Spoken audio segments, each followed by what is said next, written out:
on my birthday dia meninggal. Saya nampak macam mana dia pergi.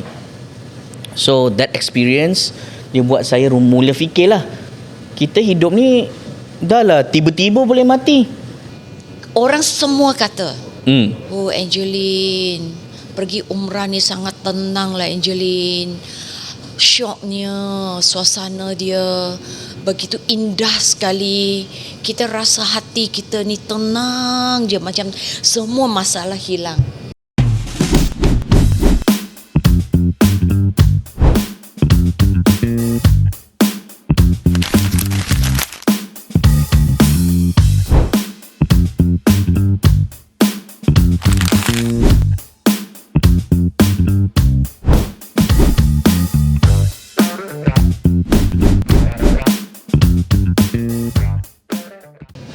Cari dumpling, datang setapak.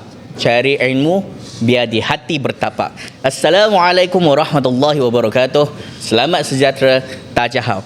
Selamat datang kepada podcast Angeline Tanya, Ustaz Adlu Jawab.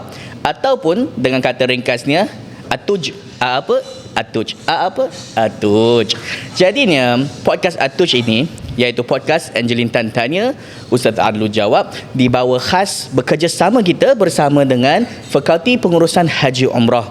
Alhamdulillah. Jadi kali ini kita nak dekat-dekat lah nak puasa ni. Kali ini adalah kali pertama ya kita bersama untuk cuba menjayakan program ini. Podcast ini bertujuan untuk merungkai persoalan-persoalan mu'alaf berkaitan tentang Islam. Bukan mu'alaf je, siapa-siapa yang minat tentang Islam, nak tahu tentang Islam, dia boleh tengok podcast ni. Jadi sekarang juga follow, like dan sharekan kepada orang-orang tersayang.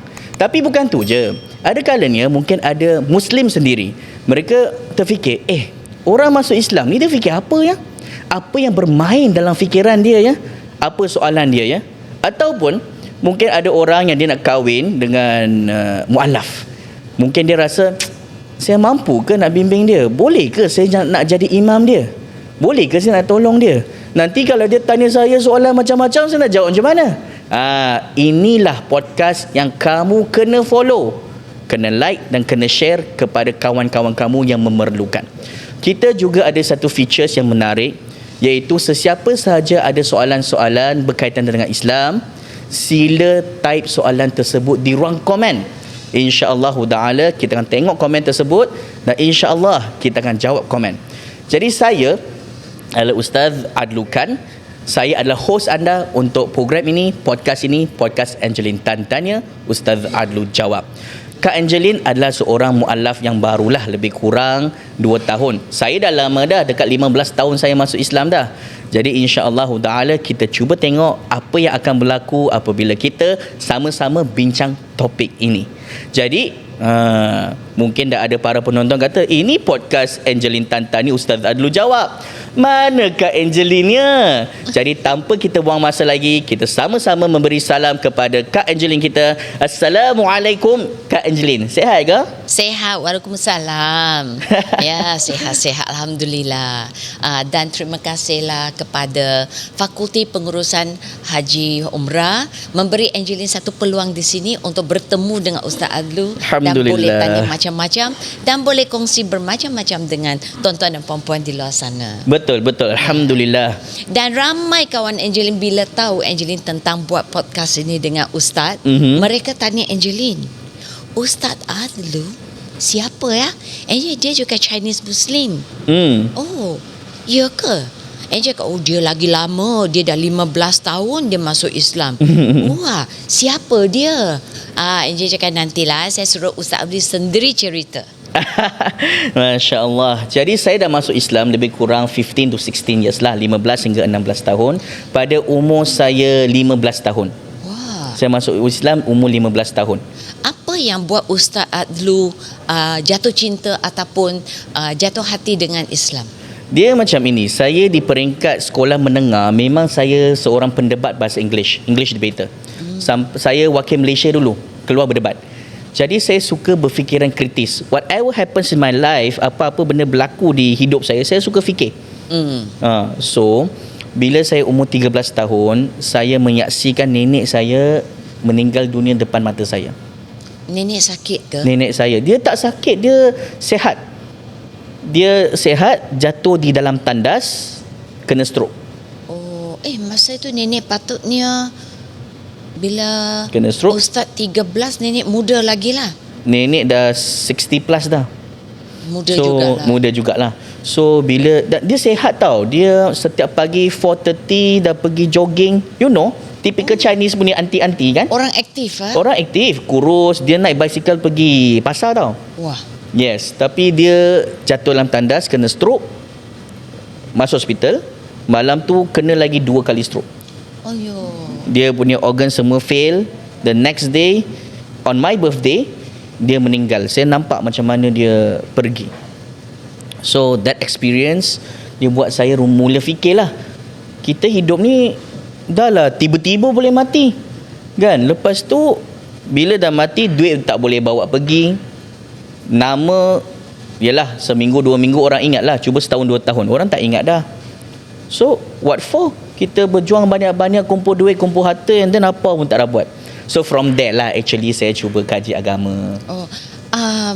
Dulu asalnya agama apa? Saya mula-mula saya adalah Taoism. Taois ya. Lepas kaji saya pindah ke Buddhism.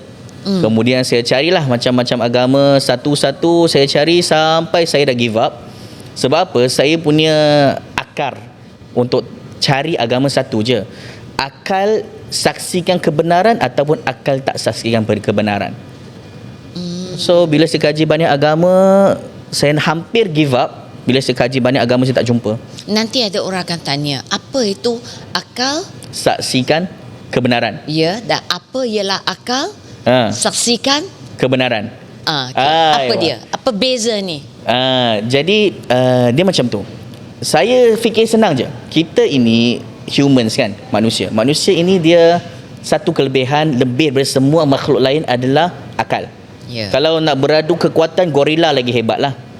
Kalau nak cepat, burung lagi laju lah. Ya. So kita menang mereka satu je, akal. Betul? Dalam hidup everything we use akal. Drive guna akal, cari duit pakai akal. Jadi bila fikir agama, mana boleh tinggalkan akal? Kena guna akal lah kan. Chinese kata 智慧. 智慧. Ya. Wisdom. Jadi bila saya kaji tentang agama saya, wow, selari dengan akal lah. Akal saya mudah terima. So saya kata Islam ni betul lah. Makin banyak saya kaji, makin saya nampak Islam betul. Berapa lama untuk Ustaz kaji? 2 years. Oh. 2 tahun. Habis pada umur 15 tahun terus Masuk Islam. Memeluk Islam. Ya, betul. Masa tu ibu bapa tahu tak? Ibu bapa tak tahu. Oh ya. Sebab saya underage. Underage. Siapa yang bawa Ustaz pergi? Salah seorang daripada ex-guru saya, guru sekolah. Saya bagi tahu dia. Jadi dia tolong saya. Saya masuk Islam. Kemudian umur 18 mak bapak saya tahu lah, mak ayah saya tahu. Okey, baik. Selepas masuk Islam 3 tahun baru ibu bapa tahu kan? Ya. Habis dalam 3 tahun tu makan minum di rumah macam mana? Nak solat lah, nak puasa lah, macam mana? Mesti sangat interesting. Sebab apa tahu? Minta maaf ya. Okay. Sebab Angeline pernah jumpa ada anak-anak murid lah, orang lain punya anak murid kat luar ada sekumpulan ya. Mereka pernah berkongsi dengan Angeline. Mereka ada yang kata mereka masuk Islam, ibu bapa belum tahu. Sebab itu mungkin Angeline rasa experience Ustaz Adlu tu boleh berkongsi dengan mereka. Sebab saya sekolah asrama. So most of the time saya masuk asrama, ada di asrama. Dan saya very aktif. So saya masuk debate, saya masuk robotik, saya masuk taekwondo. Wah. Jadi boleh kata Saya tahu lagi badminton. Ya, badminton. Jadi saya boleh kata jarang lah balik rumah. So kalau balik rumah, mak ayah pun kerja. So saya kata saya nak pergi library untuk belajar. Betul lah, pergi library belajar. Pergi solat sekali, makan sekali. Macam tu lah. Jadi kat rumah jarang-jarang makan lah. Tak makan lah. Memang tak makan. Habis bila ibu apa yang buat mereka tahu? Macam mana mereka boleh tahu? Actually mereka dah boleh nampak dah. Tertiba tak makan bersama-sama. Kan? Tertiba sampai waktu je, tertiba hilang masuk dalam bilik, kunci pintu. Apa lagi kan? Dia actually dah agak. Cuma dia tak nak bagi tahu. Dia tak nak bocorkan lah. Dia tak nak bongkarkan. Dia tunggu saya bagi tahu. So bila saya cukup umur, saya bagi dia tahulah. Dia actually one thing lah, sebab satu, kita masuk Islam tu cikgu kita yang tolong. So kita tak nak datangkan masalah kepada dia, sebab tu kita sembunyikan. Oh ya, betul. So after 18 saya rasa tak perlulah. Kau saufu zong shui king kayong mah, benda macam mana you tutup pun, in the end dia akan bongkar juga. Betul. Kalau kebongkaran you tu tak susahkan orang, bongkar ganja. Ya. Just bagi tahu. Dan dalam Islam pun dia mengajar kita jujur kan. Ya, betul. Jujur, ikhlas. Ya, betul. Ya. Sebab itu sangat penting bagi Angeline. Jikalaulah katakan ada sesuatu berlaku, kita dijemput Allah. Jadi keluarga tak tahu, itu akan datangkan masalah. Betul. Macam-macam masalah. Macam-macam masalah. Ya. Betul. Okey, bila ibu bapa tahu, apa reaksi mereka? Dia sebenarnya tak ada terkejut pun lah. Sebab mereka dah memang dah boleh agakkan, kita dah tak makan bersama mereka kan. So apa soalan pertama? Kenapa masuk Islam? Jawapannya sebab saya tahu Islam tu betul. So saya tahu Islam tu betul. Saya kata macam tu. So at first lah, my mum dia macam self-blaming. Dia rasa, oh diri saya buat tak cukup baik, sebab tu anak saya boleh masuk agama lain. Saya bagi tahu dia, no, bukan. It's actually the opposite. Saya kata, mak, you dari kecil ajar saya kena fikir jauh. Kena pandang jauh. Kan? Jadi saya fikir jauh lah. Saya bukan fikir sekadar 40 years old, 50 years old, nak duit ke, nak harta ke, nak pangkat. No, saya fikir lepas saya mati apa jadi. Betul. You yang ajar saya kena fikir jauh. Tengok investment saya paling jauh punya. So lama-lama Alhamdulillah dia okey lah. Dan actually dia gembira saya masuk Islam. Ya. Ya, my mum Kenapa? once dia bagi tahu saya, dia kata, Yongsheng, dia panggil Yongsen. Saya itulah, saya banyak kawan-kawan saya kan, dia punya anak, dia kata, oh terlibat dengan dadah lah, terlibat dengan arak lah, terlibat dengan judi lah, terlibat dengan pelacur lah, dengan perempuan lah. Tapi saya tahu anak saya takkan kena. I know my son takkan kena punya. So saya rasa lega. I feel so happy, dia kata. Cerita pasal bab ini ya. Ada pernah juga Angeline bertemu dengan mualaf lain. Mereka pernah cakap dengan Angeline tahu. Dia kata, Angeline, dulu saya sangat nakal. Dulu saya ni macam-macam. Saya buat mak bapak saya nangis, air mata bertongtong, dia kata. Sampai bapa saya macam sudah give up dengan saya. Dia kata lepas tu adalah mereka bertemu dengan orang Islam ya, bimbing dia, pengaruhi dia, bagi nasihat yang baik-baik, terang pada dia, sampai dia masuk Islam. Selepas masuk Islam baru dia kata perlahan-lahan kan, dia sedar banyak benda yang dia buat selama ni yang sangat tak patut, dan dia memperbaiki diri dia dari situ. Dia katakan sampai mak bapak dia kata, nasib baik anak saya masuk Islam. Betul lah tu. Islam sebab sudah itu, selamatkan anak saya, dia kata. Betul lah tu. Sebab itu Islam itu membuat orang lebih bagus. InsyaAllah ta'ala kita kembali lagi bersama dengan podcast Angeline Tan Tanya, Ustaz Adlu Jawab. Atuj.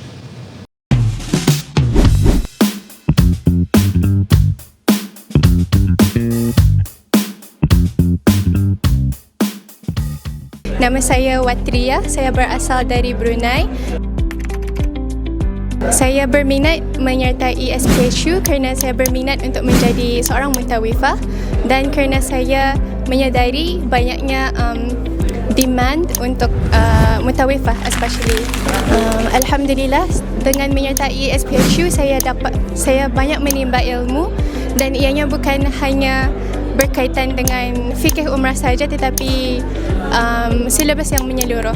Tapi still SPHU sangat fleksibel dengan masanya dan pembelajaran online, jadi memang okeylah. Untuk warga Brunei, siapa saja yang ingin mendalami lebih lagi ilmu tentang haji dan umrah, bolehlah sertai, sebab SPHU sangat fleksibel dan juga silabus yang komprehensif, jadi ianya sangat mudah dan convenient untuk semua.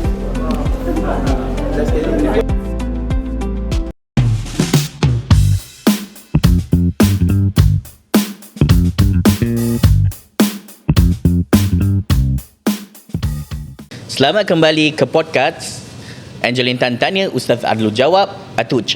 Jadi, saya tetap adalah host anda, host Ustaz Adlu Kan. Hasil podcast ini adalah hasil kerjasama bersama dengan Fakulti Pengurusan Haji Umrah.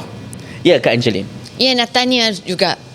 Bila Ustaz Adlu mula masuk Islam dalam 15, masa tu budak lagi. Budak lagi. Dan betul? Ustaz aktif macam-macam sport. Macam mana nak puasa dalam bulan puasa, nak main sport, tak rasa susah ke? Kita orang tua ni kalau dah dewasa baru masuk Islam, kita belajar puasa, kita boleh kawal. Budak macam mana nak kawal? Saya masuk Islam kan umur 15. Ya. Jadi memang saya seorang yang sangat sporty lah. Saya suka bersukan badminton, taekwondo, saya memang suka. Bagi saya lah, masalah pertama dalam puasa bagi yang saya hadapi adalah susah nak tahan dahaga. Lapar tak apa. Ya, Angelin ingat lagi. Ustaz Lu pernah cakap, dulu dia main badminton, dia kata, saat tu tak boleh besar, dia kata. That's why bulan puasa macam mana dia kawal? Betul. Saya memang kalau air tu, ya Allah. Waktu tu lagi, saya tu MSM Pasir Great waktu tu. So dia ada water cooler kan. Tengok water cooler tu geram je tengok. Tapi nak buat macam mana, kena sabar kan. Tapi for me lah, itu satu cabaran for me adalah yang biasa. Ada satu cabaran lebih besar lagi, sebab waktu tu saya masih underage. Saya tak boleh tunjuk saya ni Muslim lagi. Dekat sekolah ada seorang dua cikgu je tahu saya Muslim. Oh, kawan-kawan semua tak tahu? Ya. Jadi bila saya nak sahur, bila saya berbuka, saya asingkan diri. Habis kalau katakan dekat sekolah recess time ataupun waktu makan, kawan-kawan biasa yang makan bersama cakap, Adlu, bukan Adlu, Yongshen. Yongshen lah, mesti tongsi lah. Mai pergi makan. Macam mana? Saya kata, tak apalah hari ni tak mau makan lah, tak ada selera lah. Jadi itu satu tau. So saya banyak kali, sebab kita kan makanan asrama ni dia ada timing dia. So bila berbuka, supposedly yang non-Muslims ni dia dah habis makan dah, dia takkan join sekali. Kan. So waktu tu saya tak boleh tunjukkan diri kan. Jadi saya nak buka dengan apa? Usually saya buka dengan roti je. Saya beli roti dekat cafeteria ni, kantin. Lepas tu saya buka dengan roti je lah. Oh, maknanya kantin tu betul lah.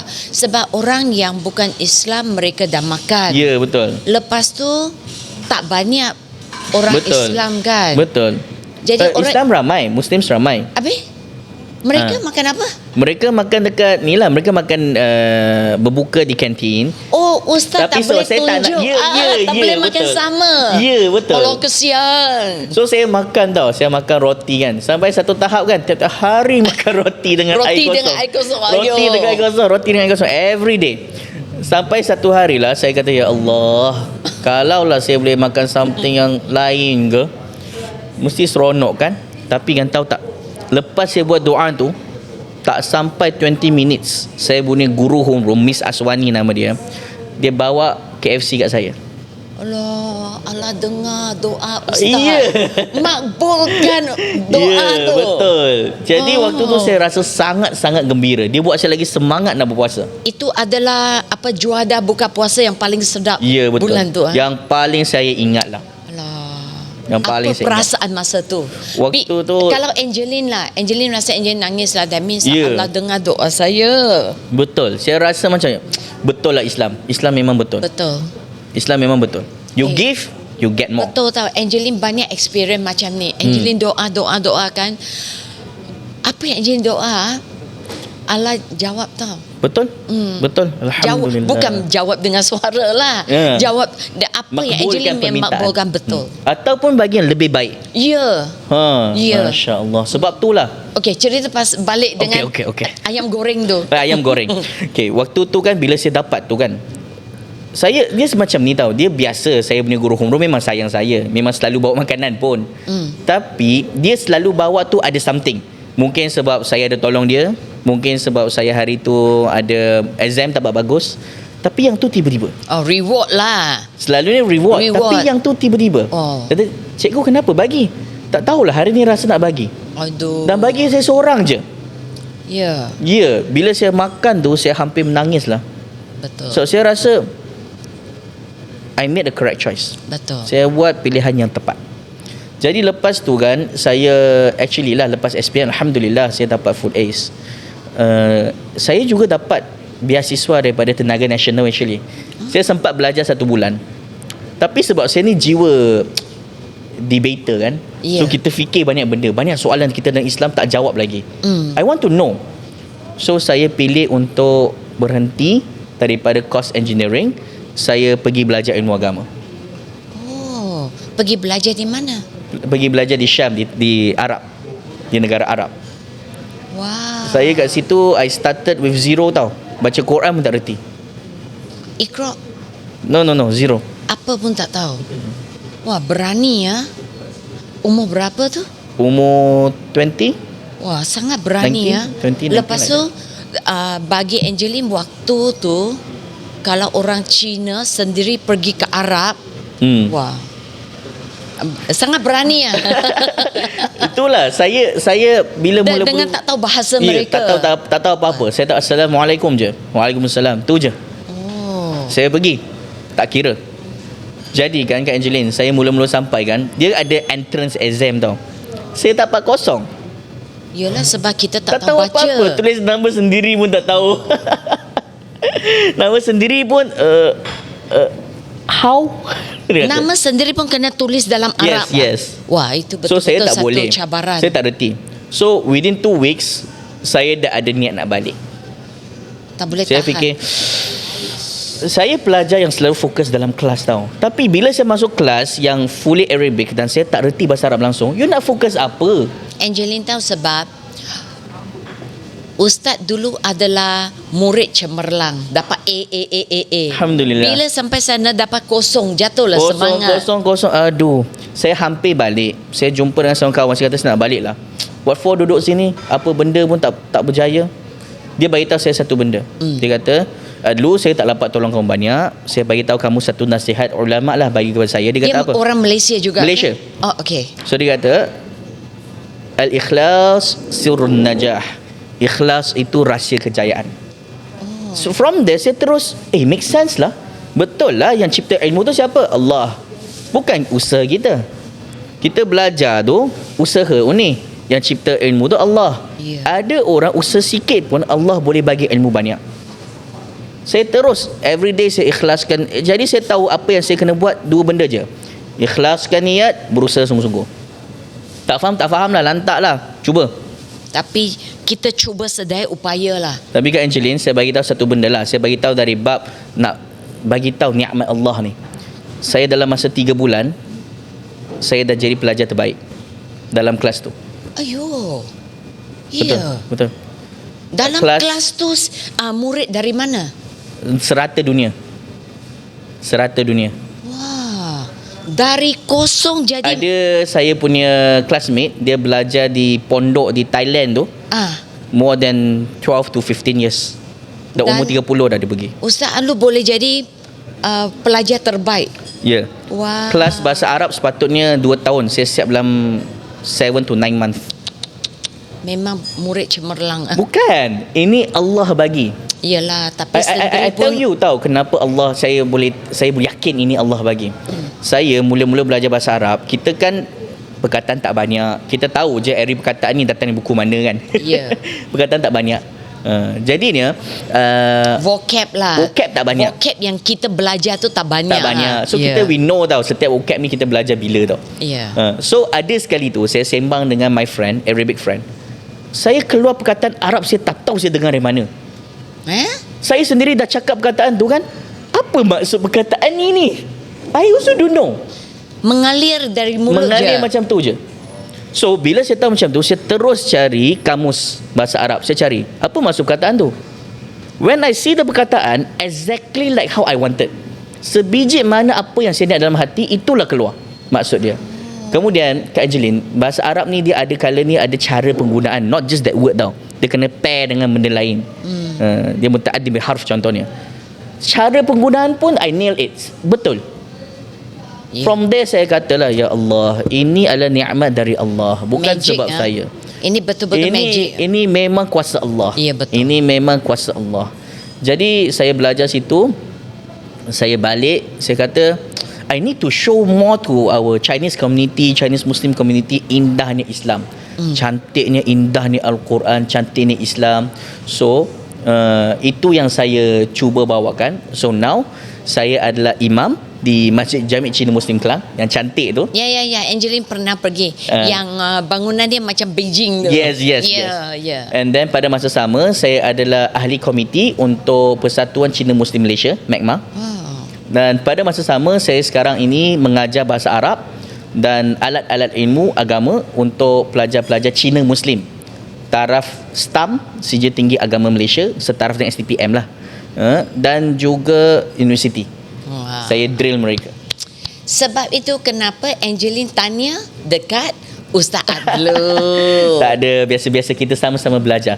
Baik, alhamdulillah kita dah saling berkenal kan Angelina. Ya. InsyaAllah ta'ala kita berehat sebentar. Kita akan sambung lagi bersama dengan podcast Angeline Tanya, Ustaz Adlu Jawab. InsyaAllah ta'ala jangan lupa untuk follow, untuk like, untuk komen. Type lah soalan-soalan yang terdetik di dalam hati. InsyaAllah ta'ala kita kembali lagi dengan lebih banyak soalan daripada Kak Angeline.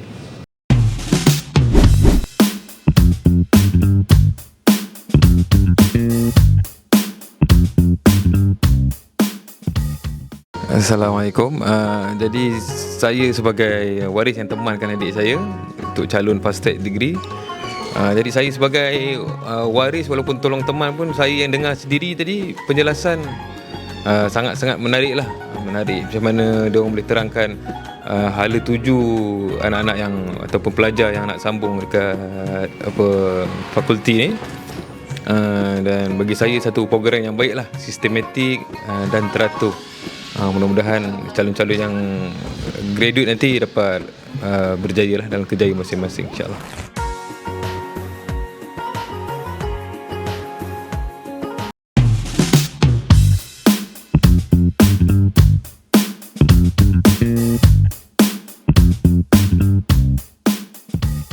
Selamat kembali bersama dengan podcast Angeline Tanya, Ustaz Adlu Jawab.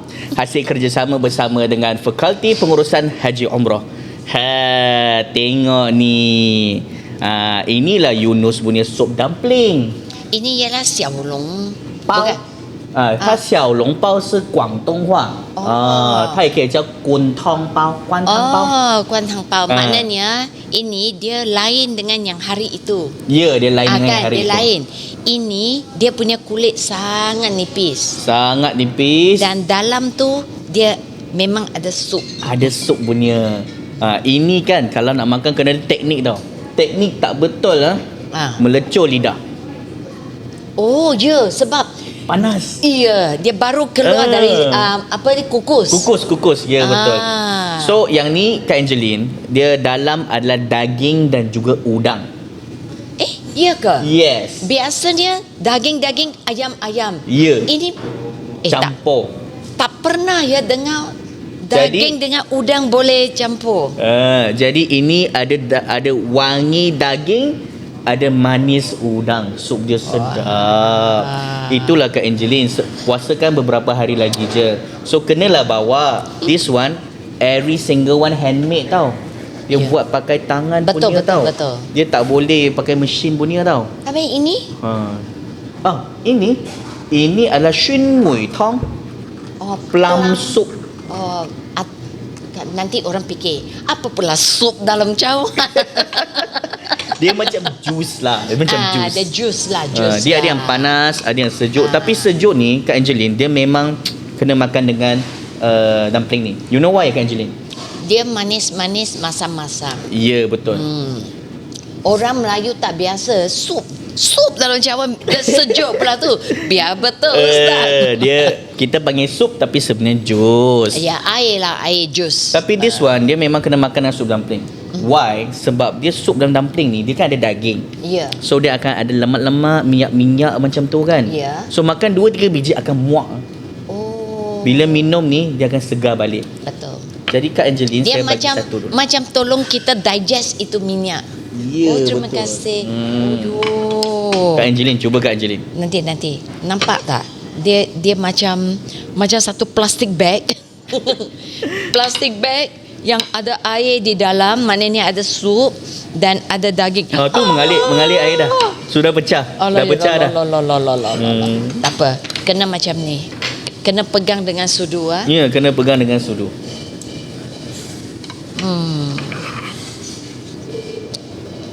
Ustaz, saya pun tak tahan dah nak cuba satu. Betul. Depan makanan ni, Angeline teringat lagi 2 hari kan kita nak puasa dah. Betul. Okey, baik. Buka puasa biasanya 2 kali makan tu yang orang amalkan. Satu ialah sahur, satu ialah buka puasa. Ya, betul. Sahur biasanya ada orang tu bangun pagi masak-masak. Ada orang makan simple. Betul. Ada orang minum air je. Betul. Okey. Angeline dengar orang cerita Nabi kita dengan kawan-kawannya kalau sahur hanya ambil kurma dengan susu kambing. Betul? Betul. Ya. Betul. Itu sudah cukup memberi tenaga untuk 1 hari. Ya, betul. Okay. Ya, betul. Tapi buka puasa pun mereka macam tu kan, baru mereka cepat-cepat pergi solat. Ya, betul. Okey. Kenapa kita buka puasa kadang-kadang penuh satu meja? Kita tak ikut macam Nabi. Itulah. Dia sebenarnya bulan puasa ni adalah bulan untuk kita betulkan balik hati. Sebab itu tiap-tiap tahun ada mah. Tiap-tiap tahun kita kena bersih balik, betulkan balik hati, kan? Bulan orang puasa kata ini menyucikan jiwa. Ya. So selalu kita makan, wah sedap-sedap, makan berkali-kali. Satu hari 6-7 kali. That day tak boleh dah. Bulan itu hanya boleh 1 kali sebelum subuh, 1 kali lepas maghrib. Betul. Dan itu pun sebenarnya bukanlah bila kita buka puasa kita beli banyak-banyak makanan kemudian tak boleh makan habis kemudian buang. Bukan macam tu. Itu membazir. Dia sebenarnya defeat the purpose tau. Dia jiwa Ramadan ni, dia sebenarnya jiwa untuk sucikan hati, untuk kita laburkan lebih banyak masa kita untuk dapatkan pahala. Sebab itu kan kalau kita tengok kan, kalau sebab itu Nabi pada bulan Ramadan Nabi buat apa? Nabi makan sikit sahaja, sahur dengan sikit, tapi benda yang mengenyangkan, benda yang bagi tenaga. Susu. Susu ini dia bukan just minuman, dia actually pun makanan. Kemudian kurma ini bagi energy. So maknanya, the whole day boleh buat kerja. Nabi bukan makan 1 kurma sajalah. Bukanlah 3, 7. Makan beberapa kurma, tapi tak banyak lah, bukan kenapa 20, 40 kenapa lah. 7? Sebab di dalam agama Islam kita selalunya kita buat benda dengan angka yang ganjil. Tak buat double-double. Ada benda double-double lah. Solat double-double, 2 rakaat 4. Tapi selalunya kalau benda-benda macam ini Nabi buat 3, kita pun buat 3 lah. Sebab itu kan biasa tahu kalau kita nampak orang sahur makan 3 biji kurma je, itu ikut Nabi tu. Sekarang baru Angeline tahu. Sebab biasanya orang makan, takkanlah kita kira orang makan berapa biji kan. Betul. Jadi sebenarnya bila kita berpuasa, kita kena ada humility. Kita kena be humble. Kita kena kurangkan makan. Bila kita lapar, kita kena ingat semua yang dulu-dulu kita makan, semua ni nikmat Allah Ta'ala bagi kita. Yang ada kalanya Allah Ta'ala tak bagi pada orang lain.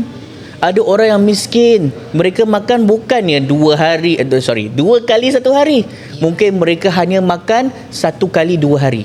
Ada yang berapa hari tak makan. Ya, betul. From there we learn. Dulu Angeline ingat lagi tahu, masa Angeline kecil-kecil lah. So bulan puasa kan, Datuk Angeline, Makcik Angeline, mereka akan cakap, oh ini bulan semua Melayu mereka puasa.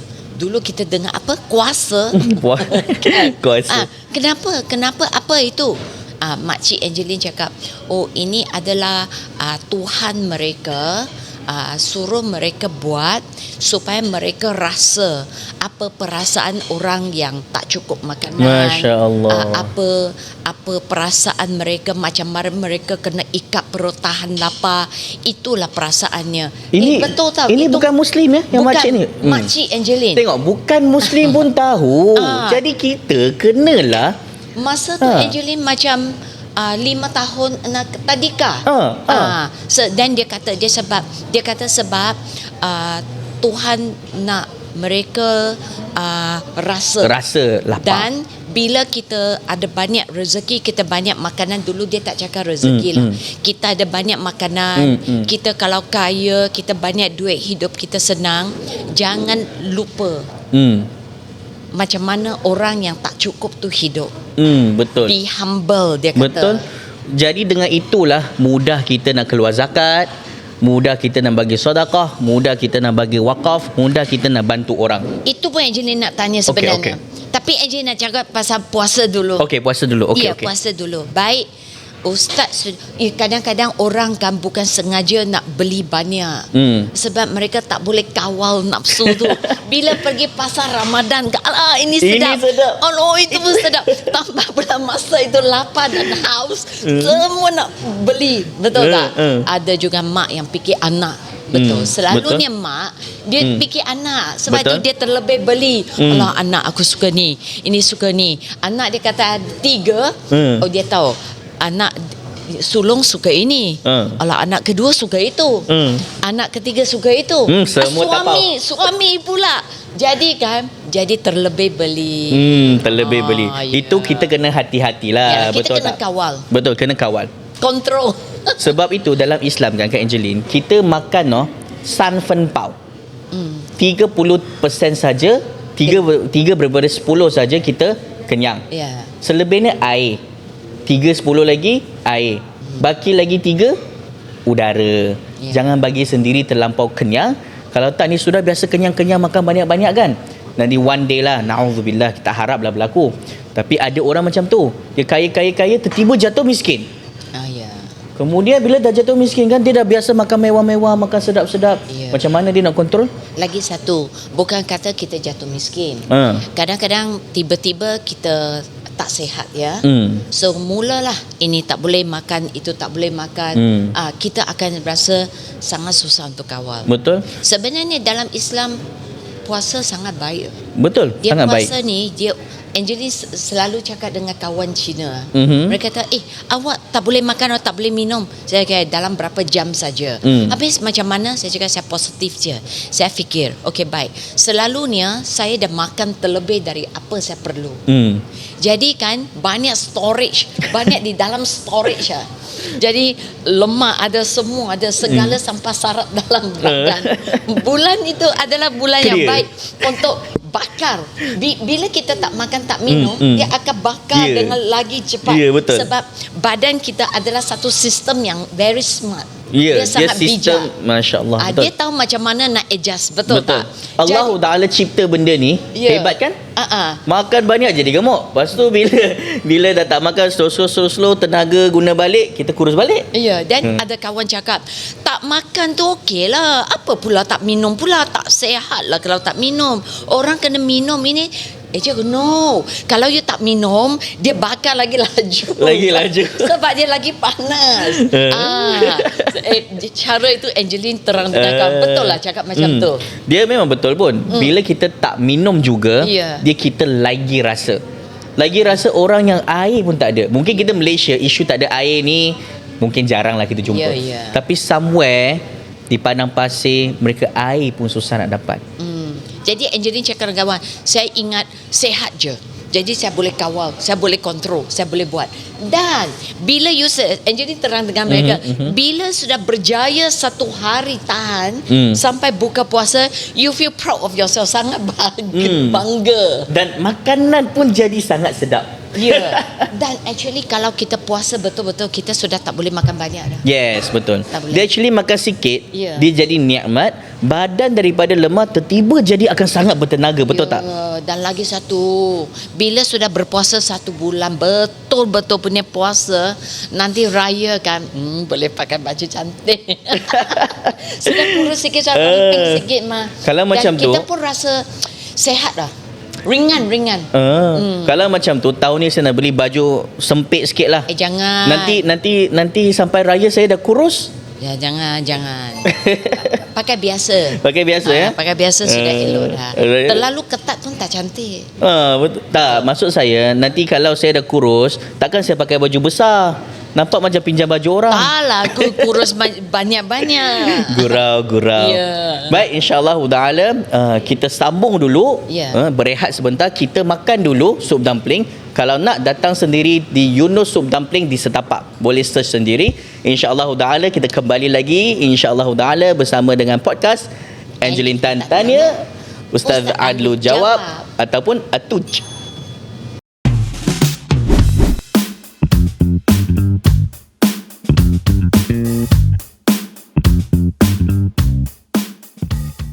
Assalamualaikum. Jadi saya sebagai waris yang temankan adik saya untuk calon fast track degree.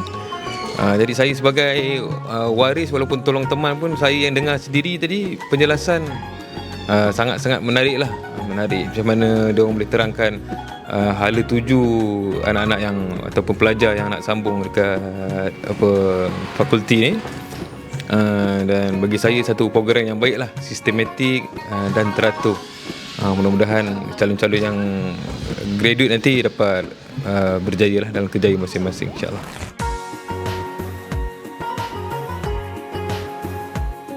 Nama saya Watria, saya berasal dari Brunei. Saya berminat menyertai SPSU kerana saya berminat untuk menjadi seorang muntawifah dan kerana saya menyadari banyaknya demand untuk muntawifah especially.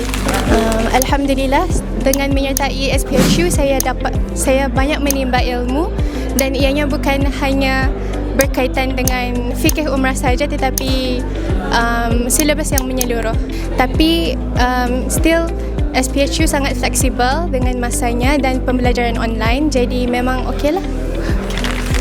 Untuk warga Brunei, siapa saja yang ingin mendalami lebih lagi ilmu tentang haji dan umrah, bolehlah sertai sebab SPSU sangat fleksibel dan juga silabus yang komprehensif, jadi ianya sangat mudah dan convenient untuk semua.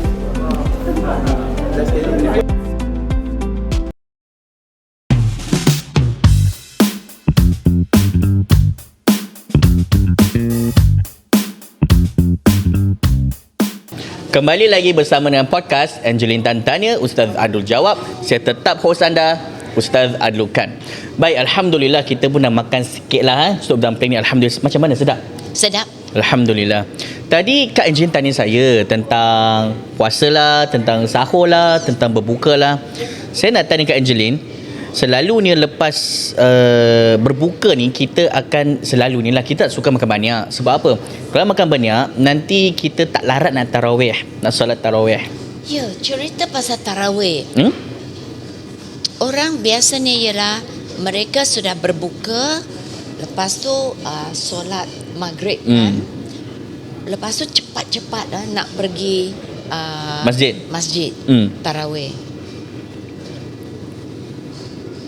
Apa aktiviti yang masa tarawih? Angeline hanya dengar orang kata ada solat tu sebab minta maaf ya. Okey.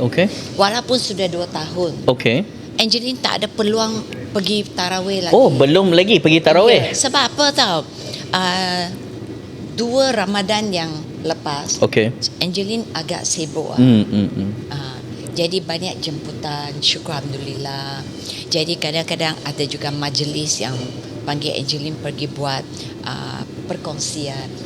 Jadi Angeline tak pergi tarawih. Banyak berjalan lah. Ya. Kadang-kadang dekat outstation. Jadi Angeline pernah tanya dekat abang, abang, apa tarawih? Abang kata di tarawih tu biasanya orang solat 20 rakaat. 20 rakaat. Ya, betul. Ada yang berapa? 9. Ada yang 8. 8 rakaat. Ada yang orang buat 8. 8 dan 20. Okey. Selain daripada solat, apa lagi ada? Ada tak ceramah ke apa? Dia ikut juga kan Angeline. Ada sesetengah masjid dia akan buat ceramah, maybe 15 minutes, 30 minutes, macam tu. Selalunya lepas habis tarawih, mungkin mereka dah darus Quran lagi, baca Quran sama-sama. Ataupun ada yang mungkin tak apalah nak balik lah, so mereka akan buat moreh More ni makan lepas tu. Ha. Okey, baik. Hmm. Kenapa ada 8, kenapa ada 20 rakaat? Dia macam ni. Kita kalau nak tengok solat tarawih ni, nak jawab soalan ni, kita kena tengok balik sejarah. Okay, dari mana solat tarawih ni datang? Ya, itu Okey. Angeline nak tahu tu. Sebab tahun ini Angeline nak pergi tarawih. Okey, baik. InsyaAllah. Solat tarawih ni, dia sebenarnya zaman Nabi tak ada tau. Oh, Ya, betul. Solat tarawih ni di masjid ramai-ramai ni zaman Nabi tak ada. habis? Pada zaman dulu, semua orang dia punya solat sunat dia waktu Ramadan dia buat di rumah masing-masing. Dia buat sendiri-sendiri. Kalau di masjid pun sendiri-sendiri, bukan buat satu jemaah. Habis dulu kalau buat sendiri-sendiri ada kan 8 rakaat, 20 rakaat? Ikut dia lah, dia nak buat berapa rakaat pun. Jadi kenapa tertiba ada solat tarawih 20 rakaat? Sejarah dia macam ni Kak Angeline. Dulu nanti. Ada sikit confused. Okey. Zaman Nabi tak buat solat 20 rakaat. Bukan tak buat, dia tak ada buat sama-sama 20 rakaat. Tak ada. Oh, tak ada buat di macam masjid lah. Ya. Oh. Okay, you nak buat, you buat seorang-seorang. I nak buat, I buat seorang-seorang. Oh, Saya nak 10-10 lah. Saya nak 30-30 lah. Kalau tarawih mesti 8 atau 20 lah. Selalu terawih kita kata 20. Oh, buat di rumah sendiri masing-masing. Usually mereka pada waktu tu di rumah sendiri ataupun di masjid. Okey, So baik. solat tarawih ni, dulu bukan panggil solat tarawih. Dulu panggil solat qiyam Ramadan. Maksudnya hidupkan Ramadan. Solat hidupkan Ramadan. Solat tarawih term ni dia ada pada zaman Sayyidina Umar menjadi khalifah. Maksudnya setelah Nabi kita wafat, ada seorang naik jadi ketua, iaitu Abu Bakar As-Siddiq. Lepas dia meninggal, dia wafat pula seorang lagi, nama dia Umar Al-Khattab. Pada zaman dia tengok apa? Dia tengok Nabi dah tak ada, kan? Nabi dah tak ada. Kalau semua orang solat di waktu Ramadan pun sendiri-sendiri, lama-lama orang takkan rasa dah dia punya Ramadan punya kepentingan tu. Jadi kata daripada setiap orang buat sendiri-sendiri, apa kata kita buat di masjid 20 rakaat sama-sama. Ya. Tapi kan Kak Angeline, dulu Lebih semangat lah. Yes, lebih semangat. Itu satu. Tapi Kak Angeline, dulu solat tarawih 20 rakaat ini dia bukan buat serentak macam kita. Kita within 1 hour and 30 minutes habiskan kan? Ya, Angeline dengan macam tak berhenti kan? Tak berhenti. Sampai habis 20 rakaat. Yes, tapi sebenarnya tarawih maksudnya rehat-rehat. Pada zaman Sayyidina Umar, solat tarawih ini dia buat peringkat-peringkat. Solat 2 rakaat dulu, 4 rakaat dulu, kemudian buat apa? Kemudian baca Quran, kemudian hadiri kelas. Dalam masjid ada kelas dulu. Kemudian 4 rakaat lagi, tawaf pula, hadir kelas pula, dah penat duduk, Tawaf solat lah. lagi. Tapi masjid tak besar. Bukan di masjid di Mekah dulu. Okey, baik. Jadi bila dah macam tu, all together combine jadi 20 rakaat. So dia just bukan solat je, dia ada mengaji sekali. Diriwayatkan, iaitu dalam sejarah lah. Diriwayatkan maksudnya dalam sejarah. From sejarah kita tahu salah menantu kepada Nabi kita, nama dia Sayyidina Ali. Nama dia Ali. Jadi Sayyidina Ali ini dikatakan antara ramai-ramai sahabat dia paling bijak. Dia paling bijak. Dia paling pandai. Dia paling tahu ilmu agama. So, apa yang berlaku? Terkenal bahawasanya dia di masjid pada bulan Ramadan akan buka kelas. Sebelum Ramadan, orang awam, orang biasa akan daftar masuk kelas dia. Wah. So, bila habis saja Ramadan, orang biasa ini jadi ahli fiqh. Jadi golongan ustaz-ustaz. Jadi golongan yang pandai-pandai dalam ilmu agama. Dalam bulan Ramadan saja, 30 hari, 29 hari saja. Kena macam mana mereka buat? Kerana pada malam-malam mereka pergi kelas dia belajar. Dah belajar, dah penat, dah yushin pui tong lah.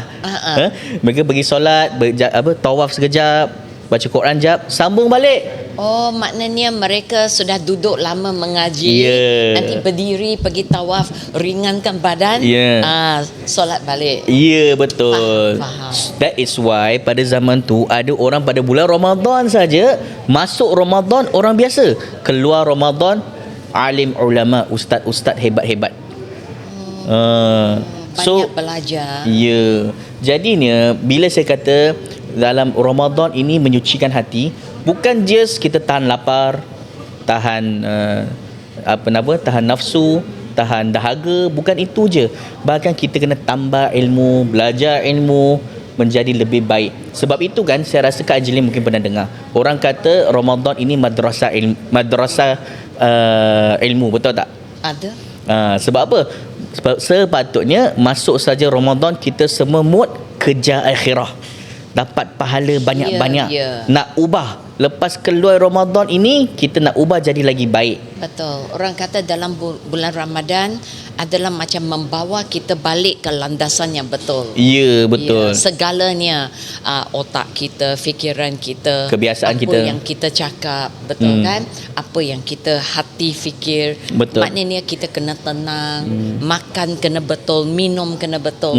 Jadi supaya orang kata sensingling badan, hati dan jiwa kita. Ya, betul. Bahkan Ramadan ini dia ada efek kepada kebiasaan kita. Sekarang ini kan orang kan bila pelajar-pelajar, anak-anak muda, bahkan orang pekerja lah, bila balik rumah kan, bila dah habis mandi apa semua, baring atas katil, dia buat apa Kak Angeline? Handphone. Dia scroll lah.